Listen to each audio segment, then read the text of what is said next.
All right, guys, we're back here on Southeastern 16, presented by FanDuel. It's Tuesday morning.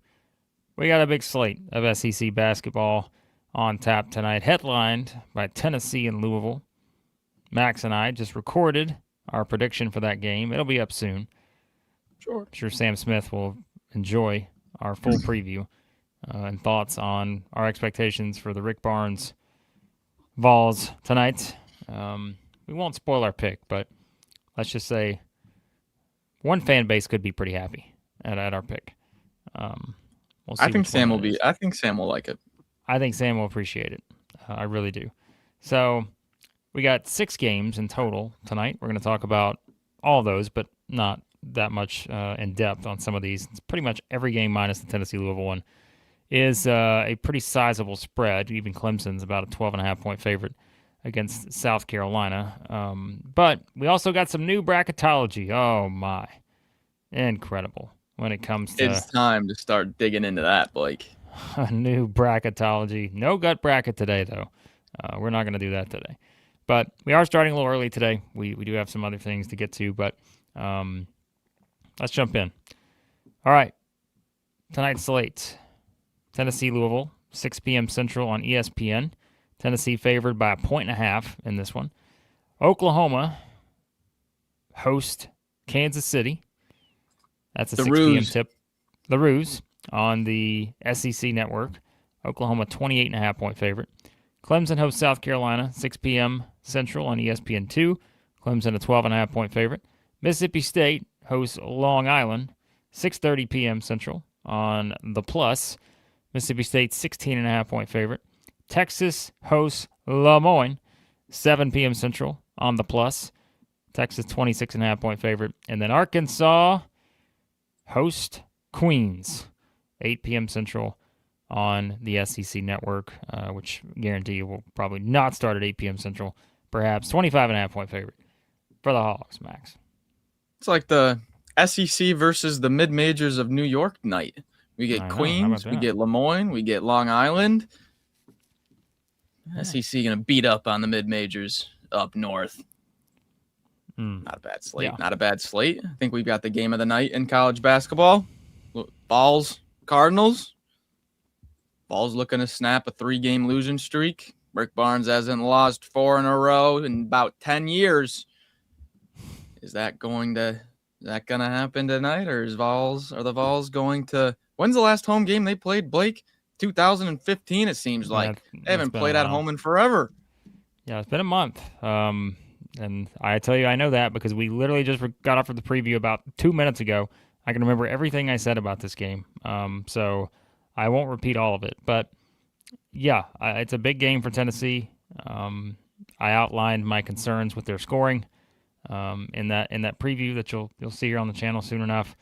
We also outlined that Louisville is a team that has not particularly shot it well in road games so far. So yeah, I think it's going to be an interesting one. Let's just say that I fully expect this to be a game that is probably frustrating for both fan bases at times. But to me, it all comes down to can Tennessee score, and because I think even as good as Tennessee is defensively at times, I still think Louisville is going to score some points here. And to me, and that's what I was I think Louisville is still a higher octane offensive team than even like an Illinois was, which we saw Tennessee just play, which Illinois is 3rd in offensive efficiency, Louisville's 2nd. I don't know. I still feel like I'd take Louisville, Max, 9 times out of 10, just because I think at their best, which we'll see if that's what you get from them, they got another gear here, and we'll see if Tennessee can slow them down.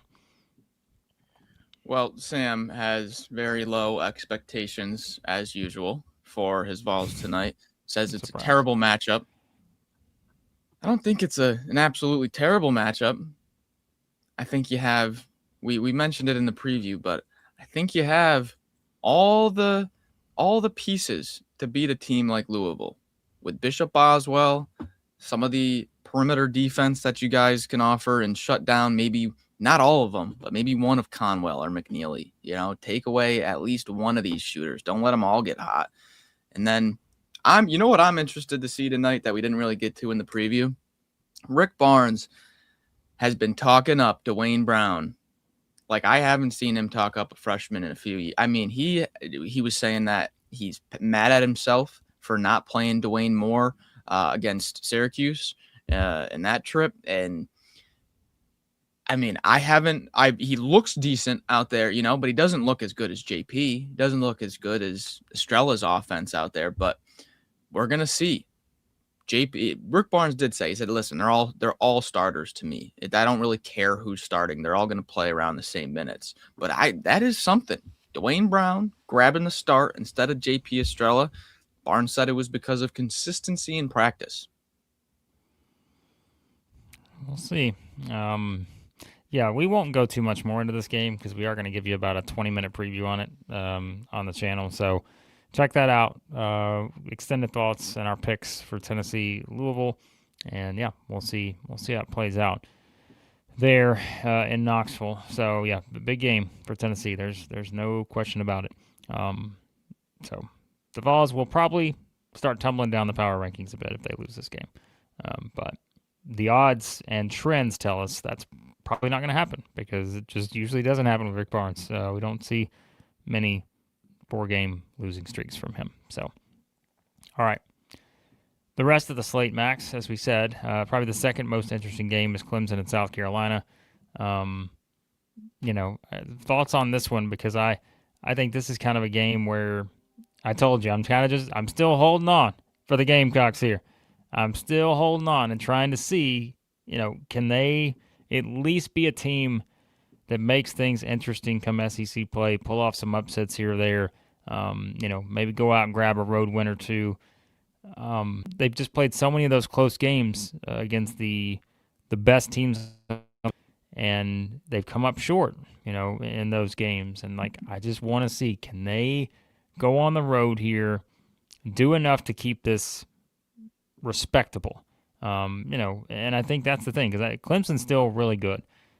And, I mean, we've seen a variety of results from them. Blowing the lead against BYU is going to stand out, but played well enough to have a chance at Alabama. We said beat Georgia in overtime. So, very, very fascinated by this matchup.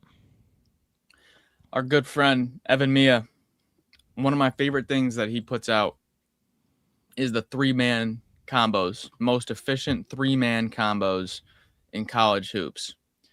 Number 5 is the Iowa 3-man combo led by Bennett Sturts. Number 4, Vandy, Tyler Tanner, Duke Miles, and McLaughlin. 4th most efficient 3-man combo in the country. 3 and 2 are both Iowa State. Different variations of Iowa State 3-man lineups. Number 1 in the country right now, the most efficient 3-man combo is Clemson's 3-man combo with Godfrey, Davidson, and I always mess up his last name. It's Jake Whalen, the 6'10" wing they have there. The big three there. It's their 3-4-5. They're all like 6'8", 6'10", 6'10". Clemson has the most efficient 3-man lineup in the country right now. And they're not flashy, but they rebound the heck out of the ball. They get to the free throw line. They're nasty on defense. Their 2-point percentage defense is fantastic with those 3 in there. It's going to have to be Elijah Strong's best game. You're going to have to get a good effort from Mongolian Mike. And then maybe someone else in the front court has got to step up, got to get a little bit of production from someone else. Maybe is it a Simeon? Does Butler hit a few threes? Do we get, I don't know, does Norton Kapich maybe get some extra minutes or Esandoko? You need a little bit of extra something against this Clemson front court, Blake. Don't forget, South Carolina had that big win against Clemson in the non-conference last year. 91-88 overtime game, and we're thinking, all right. Didn't pan out so well in SEC play, of course. So, yeah, I think that's just something to note. The year before, they lost by 5. That was the team that, won 26 games. They lost by 5 on the road. So, I just don't. Come on. Give me some hope, Gamecocks. Give me something to work with here. Let's see if we can. Is Queens happen in North Carolina? I had no clue. Did you say New York? Is I that did why say people New are York. getting honest? Oh, yeah. No, that's the Queens and the North Carolina Queens.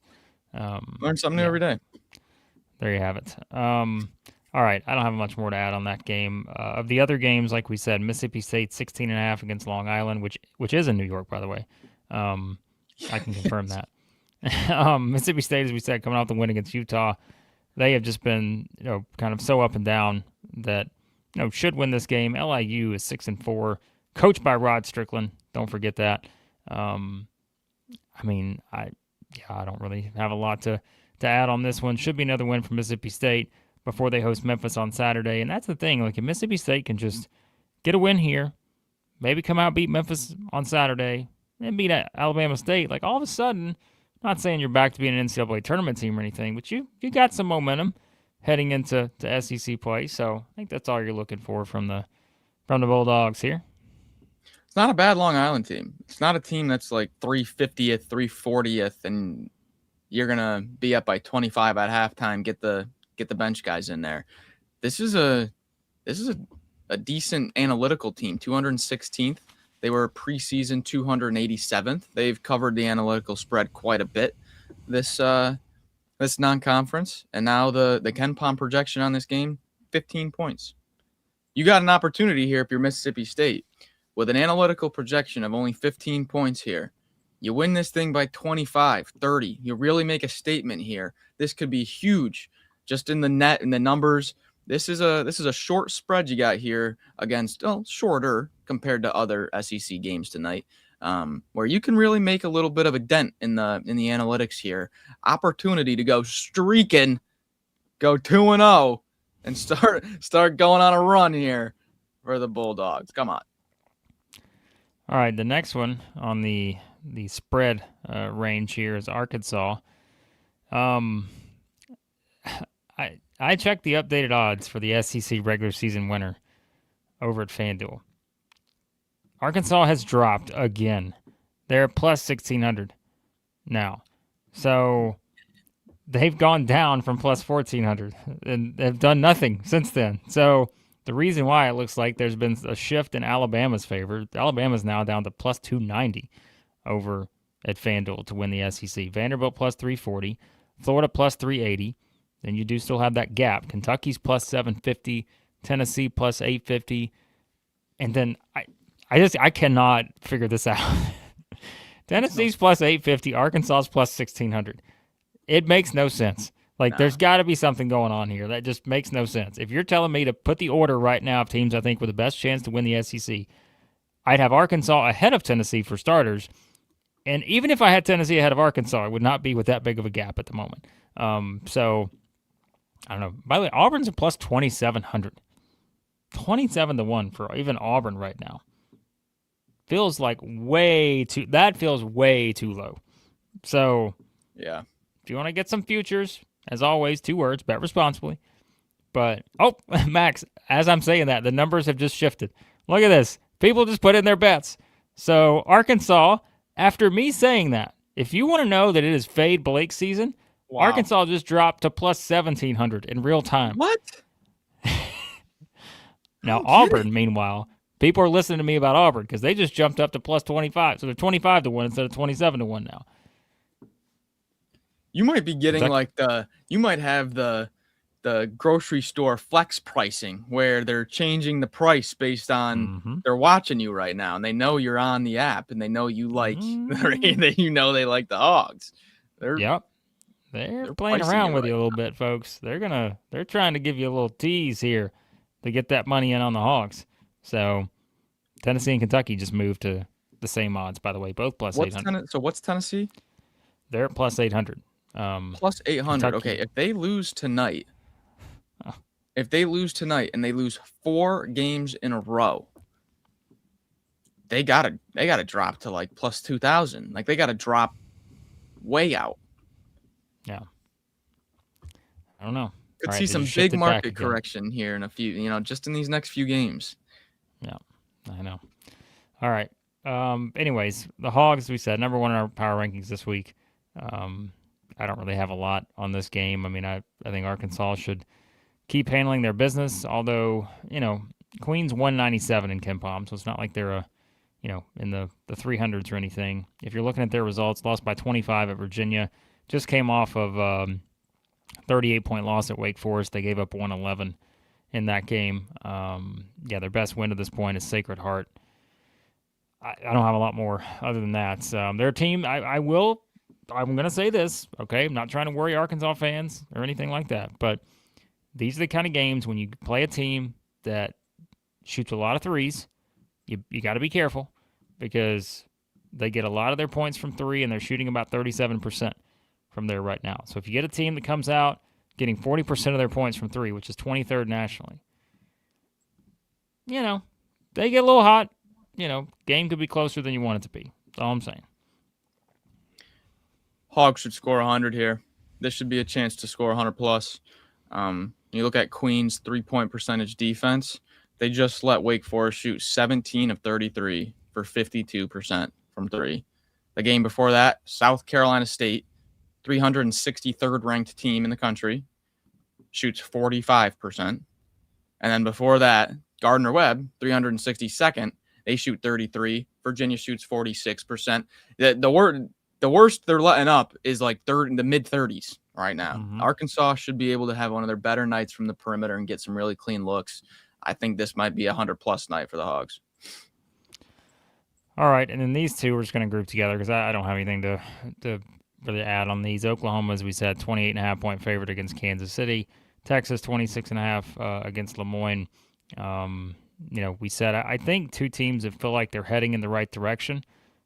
I mean, Oklahoma has the better body of work to this point, but we mentioned we're not going to probably have any sort of changing of the opinion on Oklahoma until January 3rd because they play Kansas City, Stetson, Mississippi Valley State, all teams that are 340 and lower in KenPom these next three games.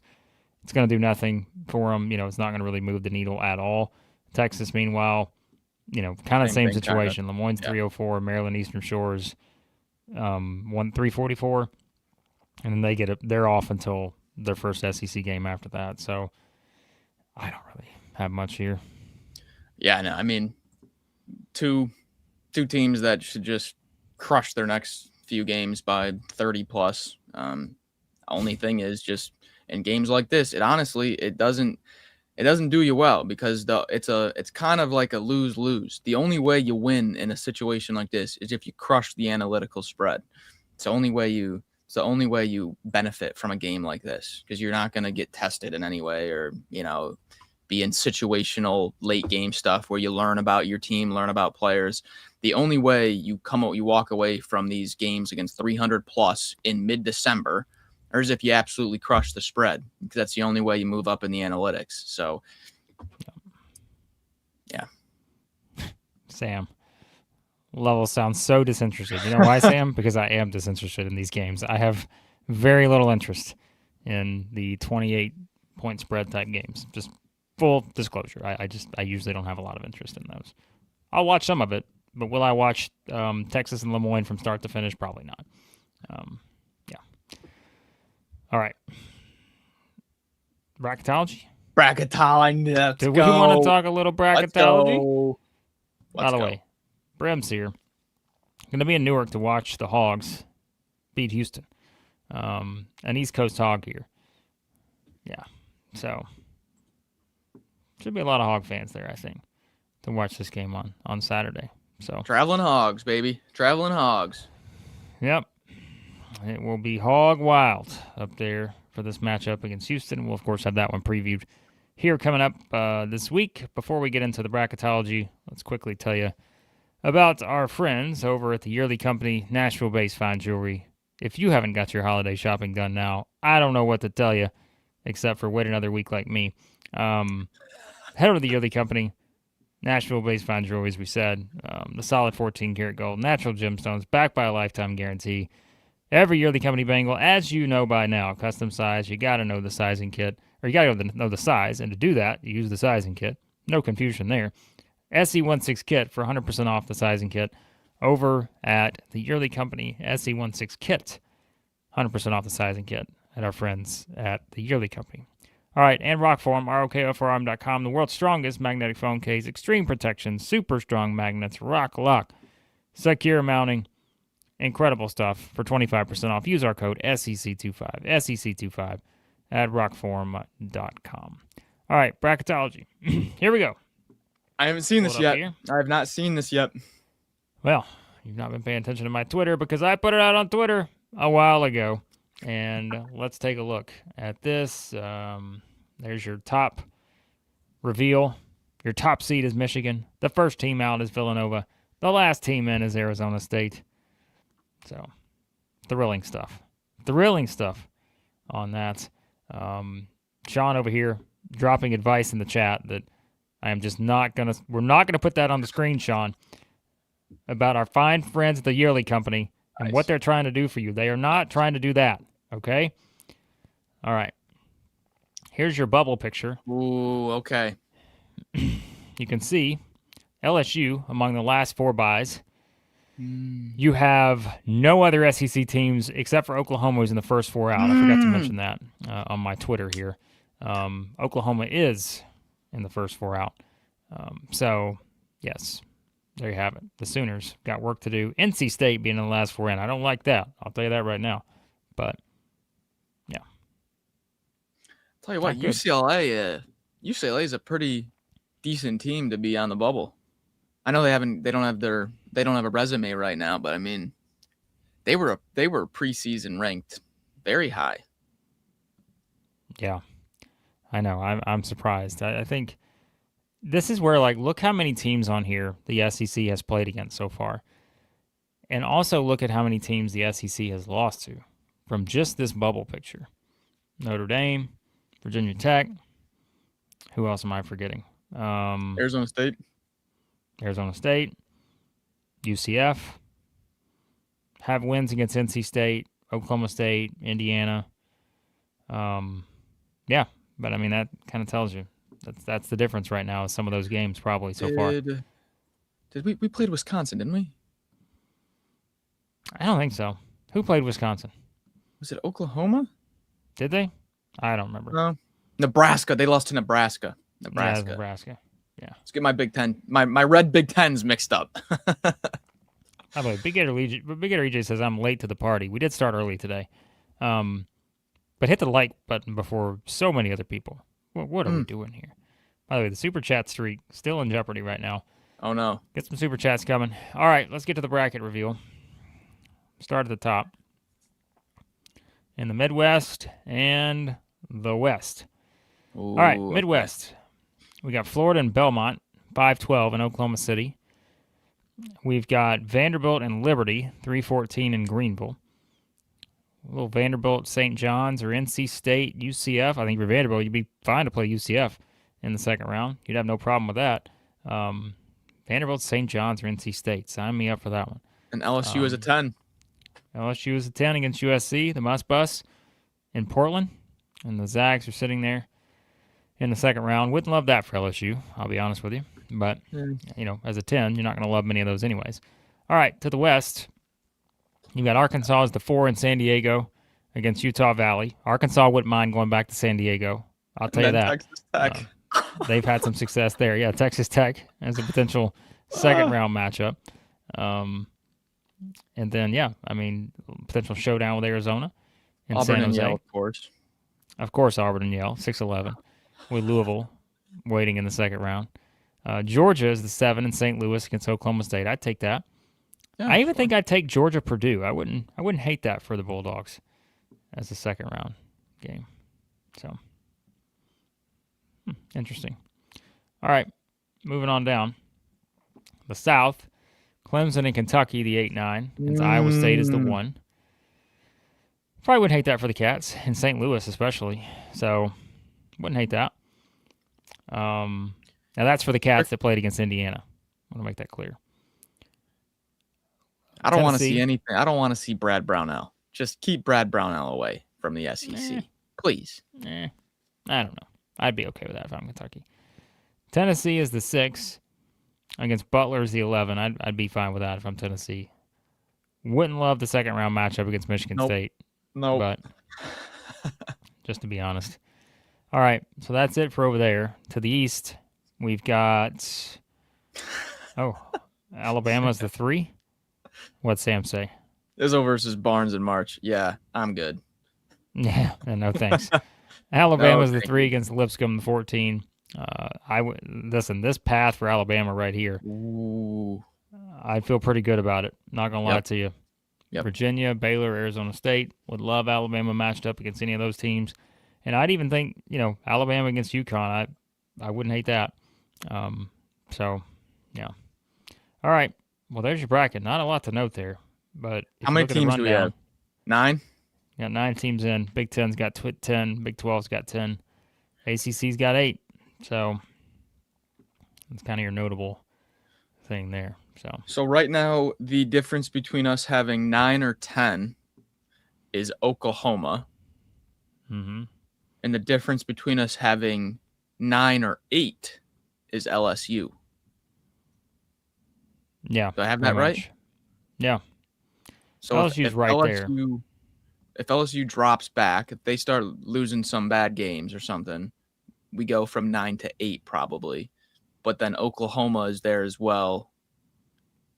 They might switch that from 8 to 9 if they start doing well. Bart Torvik has us most likely 37.5% chance to have 9, but 31.7% chance to have 10, where 8 is only a 17% chance. So more likely to have 10 than to have 8, but that relies on LSU getting in, I think. Yeah, and I think that's where it's going to be. No one's going to root for this if you're a top team, but that's where the only way you're going to get to that 10 is like you're going to have teams like LSU and Oklahoma beat teams like Vanderbilt, Alabama. Like they're going to have to get wins because those losses aren't going to hurt the top teams enough to drop them out of the picture. But that right now, based on what we see, LSU beating Missouri, Texas, something like that's not going to move the needle very much, right? Like you've got to beat the teams at the top, and that's where when it comes down to like opportunities left, there's not many, right? I mean, there's, like I said, Tennessee, Louisville tonight. I mean, they've got some big games on Saturday, of course, but like beyond that, there's not a lot left. So, yeah. We have 4 teams right now. Ooh, and I think Missouri has the biggest opportunity of them all. So on Torvik, Mississippi State, South Carolina, and Ole Miss are all under 2.5% chances of making the tournament. But then you have 4 teams that are between 25% and 30%. Texas, Oklahoma, Mizzou, and A&M. Those 4 teams all have about a 27-ish, give or take a few points, percent chance of making the tournament. We just went over earlier in the show, Texas and Oklahoma, like, 300 plus is the rest of their non-conference. Not really an opportunity to do too much damage on the analytics unless you absolutely destroy the spread. So that leaves Mizzou and A&M as the teams that can really improve their resume, take that from 27 up above 50. Man, this Mizzou-Illinois game on Monday in St. Louis could be the difference between the SEC getting single-digit teams in the tournament to double digits. You could be looking at this Mizzou game right here on Monday. Well, I don't love that because I don't love the matchup necessarily for Missouri. Yeah, and I mean we said it. Missouri, look at their next 3 games: Illinois, home against Florida, at Kentucky. Eesh. Make or break. Not easy, to say the least. So, hey, yeah. So there you go. Speaking about Illinois, did you see the announcement yesterday that they are signing an international that's going to be ready to check into Illinois for the second half of the year? Yeah, they're just bringing them in. They're like, we need some reinforcements right now. Like, what? I mean, come on. Nothing surprises me anymore. Like, it's just like, hey, we just lost it. We just lost at home to Nebraska. It's time. Like, let's go out and let's get something going here. This isn't fan. You can't just be picking up guys off the waiver wire 6 weeks into the season. Yeah. What is this? Yeah. Well, that's what you got to do these days. So you Crazy take talk. advantage of any rules that are available to you, and I think that's But it's going to be interesting. That's all I'll say. Texas A&M, Blake. Texas A&M, they're similar to Oklahoma and Texas. They have 290th East Texas A&M and then 307 Prairie View. So out of those 4 teams that only have about a 25 to 30% chance of making the tournament, it's only Mizzou that has an opportunity, a big opportunity to make a difference in that through the rest of the non-conference here. Yep. Yeah, I don't love it. I don't love it. I mean, Alan asked, chances the SEC drops to 6 teams. I think that's very unlikely. Unlikely. I just think very, very unlikely based on what we've seen to this point. But you never know. I mean, I think right now you're going to feel pretty good about several of these teams being locks. But if you even had to use like lock for the NCAA tournament right now, I mean, maybe a handful of teams. Beyond that, I don't know that you're saying anyone else is a lock. So, do you have the net? The net, the SEC still had 9 teams, I think, in the top 40 in the net. Let me pull it up for today, but I think that's still the thing you got to remember is, yeah. I'm so curious here you about go. Georgia's net. Like, would you call Georgia a lock, Blake? Right now, what did Lenardi have them at? I forget. A 7, I think. Because Torvik has them as a 93.9% chance of making the tournament. I mean, that can change, but that's a pretty dang good. I'd take 94% if you're a Georgia fan. Yeah, I mean, the thing about Georgia is 6 of their 9 wins are in quad 4 right now. But why are they number 17 in the net? Because they're just destroying teams. They're number 17.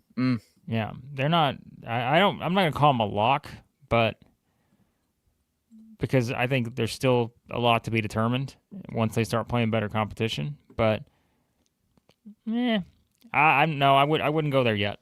No, there's room for error here, but I don't know. Vanderbilt's at 7, Alabama 14, Georgia 17, Arkansas 18, Florida 22, Kentucky 27, LSU 32, Auburn 33, Tennessee 34. So, you've still got 9 teams in the top 35 right now. Then Tennessee's Oklahoma at 15. In the net? Yeah, I mean, they don't have any. They got 1 good win. Yeah, true. So their analytics are higher than that, Yeah, no, they got 1 good win, and I think that's what, again, the SEC's lacking this year. There's not a lot of great wins. So, yeah. Again, Oklahoma 50, Texas 68, Missouri 73, and then it's a slippery slope from there. So, I don't know.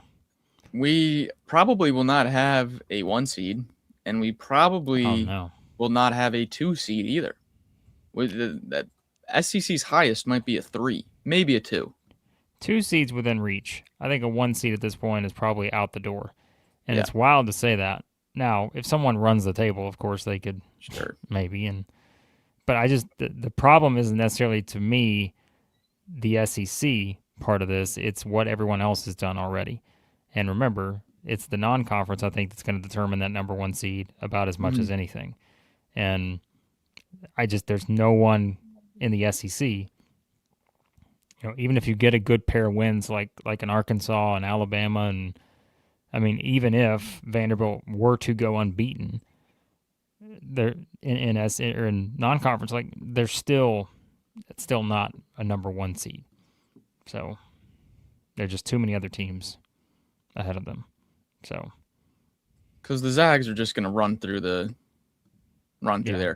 They're going to be no lower than a 2 seed. Yeah, they're a 1 or a 2.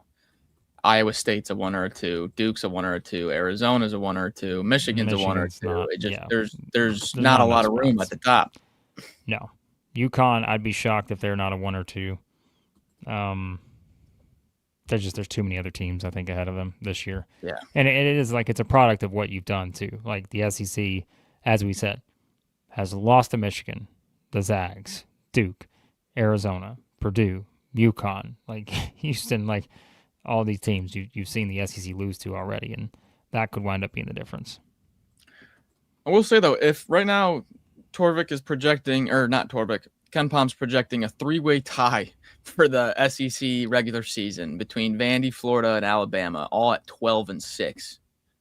If someone just blows out of the water and they get 15 wins or something like that, 16 wins, and is just really outperforming the SEC expectation, I could see it too. I don't think we'll grab a 1 though. No, and I think so. I think someone will. I think there will be someone that probably gets 14 wins or so. I don't know who it's going to be. That's the problem this year, is I don't think I have as good of a grasp on who that'll be. But I do think someone will get there. But I can't say that with confidence this year, and that's the difference. Super chat streak. Sorry, I'm on another tab here. Oh, look at this. Big Gator. I'm so glad. I'm so glad Big Gator saves the day. Brought this one, not even for the super chat, for this question. Big Gator EJ, $5 super chat. The streak continues. Did you all hear Joel Klatt's comment that he hates the NCAA tournament because he thinks it does not fairly determine a champion? Thoughts? So I saw this morning, and I'm going to pull it up because I want to make sure we get the context here for anyone who hasn't seen it. Get him. All right. Hold on. Let me pull it up. Entertain the chat for a second while I pull it up. And I saw this as well. Mother Carol thinks Joel's an idiot. Well, let's not be calling people names. Okay. Where's Big Gator's chat? Back to this. Okay. All right, here's the. So I'm going to trust Yahoo Sports here, okay? This is their graphic. I can't find the full. Oh boy. I can't find the full thing. All right. Were you trying to find the full clip? I just can't. I can't get it pulled up right now. All right, here's the quote. So it was I guess something about like on the college football playoff being similar to the NCAA tournament.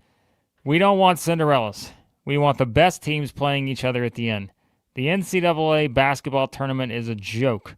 It's the dumbest tournament and the least fair tournament in all of sports. All right. So Guy must be fun at parties. Yeah. Not. Okay. So I will tell you. All right.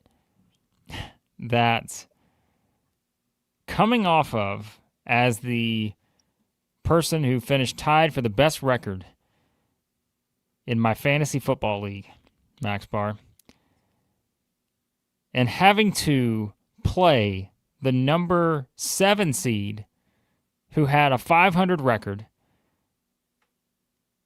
and that guy just trots out Trevor Lawrence this past weekend, who scores 54 fantasy points, and I'm ousted from the playoffs, okay?